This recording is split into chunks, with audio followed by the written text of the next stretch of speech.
ఆయన నాకు కాల్ చేశాడు.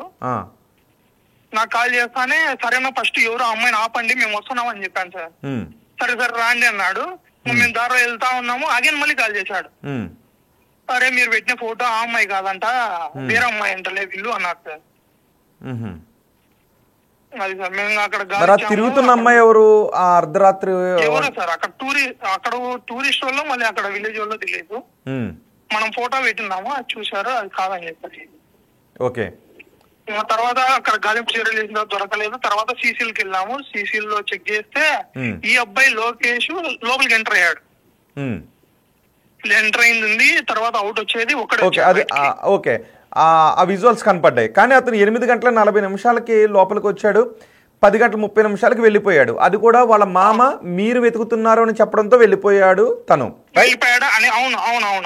ఓకే సో లోకేష్ చెప్పండి. అది చూసాం సార్. చూసిన తర్వాత నాది కూడా ఎస్ఐ గారు చూసారు. నేను ఎన్నికి వెళ్ళాను ఎన్నికి అవుట్ వచ్చాను అనేది చూసారు సార్. తర్వాత ఇంక సార్ ఏం చెప్పాడంటే అరే మీ మొబైల్ నుంచి ఎన్ని కాల్స్ వెళ్ళాయి ఎవరెవరికి వెళ్ళాయి అన్నది కూడా చూసారా? నా దగ్గర ఉంది సార్. నేను డిలీట్ ఏం చేయలేదు. నా దగ్గర అయితే మొత్తం ఉన్నాయి సార్. నేనైతే ఏం డిలీట్ చేయలేదు ఇప్పటి వరకు. నా డేటా మొత్తం అలాగే ఉంది. ఓకే నా దగ్గర ఎవరికి కాల్ చేశాను ఏంటి ఎంతసేపు మాట్లాడాను అనేది కూడా ఉంది సార్. ఓకే సో నేను సార్ వాళ్ళు ఏం చెప్పారంటే నేను అరే నువ్వు బయటికి వెళ్ళావు వాడు బయటికి వెళ్ళినాడు కదా తర్వాత ఎన్ని వెహికల్స్ వచ్చాయి వాటి నెంబర్ నోట్ చేయండి రా అన్నాడు.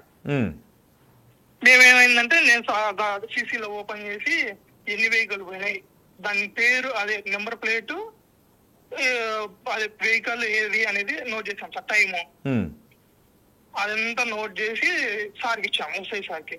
ఓకే ఆ టోల్ ప్లాజా దాటి లోపలికి ఎన్ని వెహికల్స్ వెళ్ళాయి ఎన్ని బయటకు వచ్చాయనే డీటెయిల్స్ ఇచ్చారు అనేది.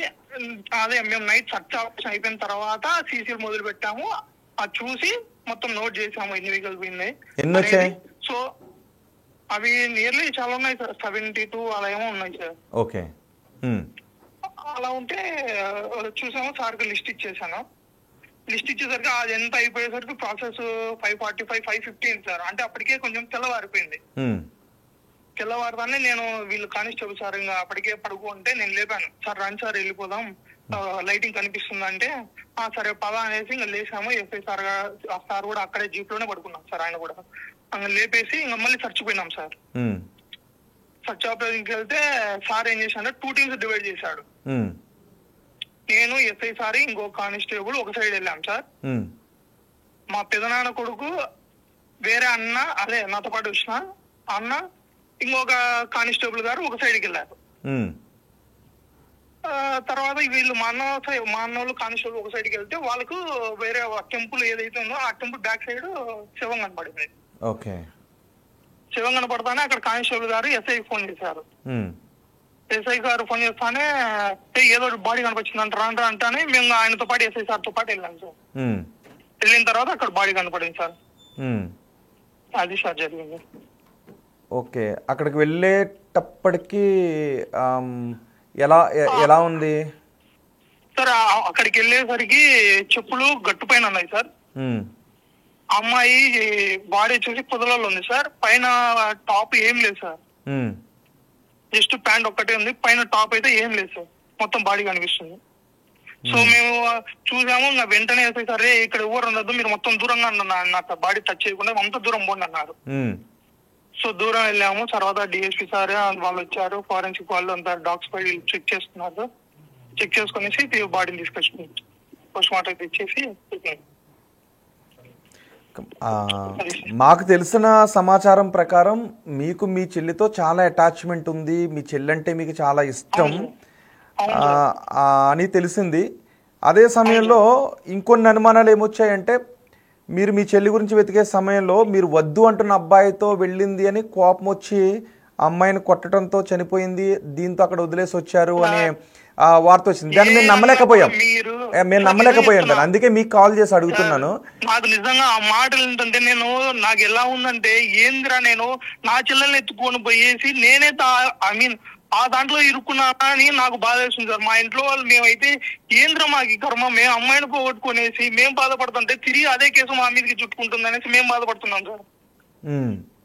నిజంగా మీరు అంటే కొన్ని అనుమానాలు అటు ఇటు వస్తుంటుంటాయి. మీరు చెప్తున్నాను సార్, గవర్నమెంట్ కి ఏదైనా పోలీస్ వారికి నా మీద ఏదైనా అనుమానం ఉందంటే నేను ఫుల్ గా వాళ్ళకి కోఆపరేట్ చేయడానికి నేను రెడీగా ఉన్నాను సార్. ఓకే, అదే మీపై వచ్చిన అనుమానాలని జనాలకి అవన్నీ నిజం చెప్పాలనే ఉద్దేశంతోనే నేరుగా మీకు కాల్ చేసాం. మీరు కూడా అందుబాటులోకి వచ్చి వాస్తవాలు చెప్పారు. కొందరు ఏం చెప్తున్నారంటే పరువు దావా కింద పరువు హత్య కేసు అనేసి అంటున్నారు సార్. పరువు హత్య కేసు అయితే నా own sister love marriage sir చేసుకుంది. ఇంట్లో నుంచి మిడ్ నైట్ వెళ్ళిపోయి లవ్ మ్యారేజ్ చేసుకుంది సార్. అలా చేసుకుంటే నా చెల్లెల్ని కూడా నేను చేసుకోవాలి కదండి సార్. మరి ఎవరు చేసి ఉంటారంటారు సురేంద్ర గారు?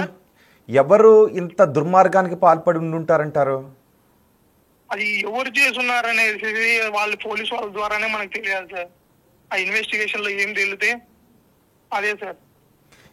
ఓకే, మీకు అంత ఇష్టమైన అమ్మాయిని, ఆ చెల్లిని అలా చూసినప్పుడు ఏంటి, నిన్నటి నుంచి వెతుకుతూ ఉన్నారు కానీ ఆమె అలా చనిపోయిందని తెలిసిన తర్వాత ఏమనిపించింది మీకు?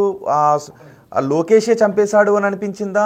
ఆ క్షణంలో మీకు ఏమనిపించింది? నేను బాడీ చూసిన తర్వాత యాక్చువల్లీ ఏంటంటే మేము నైట్ చూసిన కెమెరాలో ఎన్నో అవుట్ ఉంది సార్. అంటే అతను వెళ్ళేటప్పుడు ఇద్దరు వెళ్ళాడు, బయటకు వచ్చేటప్పుడు